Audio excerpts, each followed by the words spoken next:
ரூபா 10 ரூபா 10 ரூபா ரொம்ப டென்ஷனாக போயிட்டு இருக்குங்க.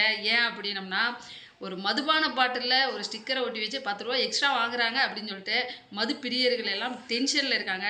அந்த ஒரு வீடியோவை பாருங்க.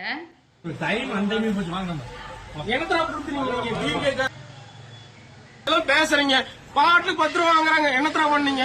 நாம நான் ஆதாரப்பூர்வமா பேசுறேன்டா. வீடியோ இந்த சைடு வீடியோ எடு. ஐயோ ஐயோ சாமி, இந்த 2 பாட்டில் கொடுத்தேன், பாட்டிலுக்கு 10 ரூபா வாங்குறீங்க. வீடியோ ஃபுட்டேஜ் எடுக்கிறேன். இந்தாங்க ஸ்டிக்கருங்க, ஸ்டிக்கருங்க இந்தாங்க. பாட்டிலுக்கு 10 ரூபா ஸ்டிக்கர் பாருங்க. இந்த பாட்டிலுக்கு 10 ரூபா ஸ்டிக்கர் பாருங்க. என்னத்தை புழு காயத்துக்குள்ள நீங்க புளுத்துறீங்க. டிவி கேல 3 நாள்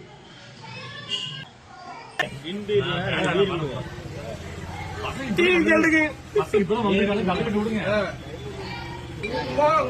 தலைவர் தான் சொன்னாங்க.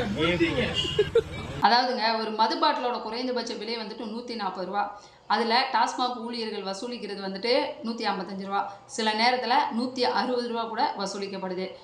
இதில் வந்துட்டு 10 ரூபா ஸ்டிக்கர் அப்படின்ற கணக்கில் 5 ரூபா மதுபான கடை ஊழியர்கள் வந்து தனிப்பட்ட விதத்தில் வசூல் பண்ணுறாங்க. இந்த மாதிரிலாம் வந்து போன ஆட்சியில் தான் வசூல் பண்ணாங்க. ஆனால் இப்போ ஆட்சி மாறியும் கூட இதே நிலைமை தொடருது அப்படின்னம்னா, இது வந்து ஆட்சி மாற்றமா இல்லை காட்சி மாற்றமா? எனக்கு தோன்றது என்ன அப்படின்னம்னா, ஆட்சி மாற்றமும் கிடையாது, காட்சி மாற்றமும் கிடையாது, கடைசியில் ஏமாற்றமே.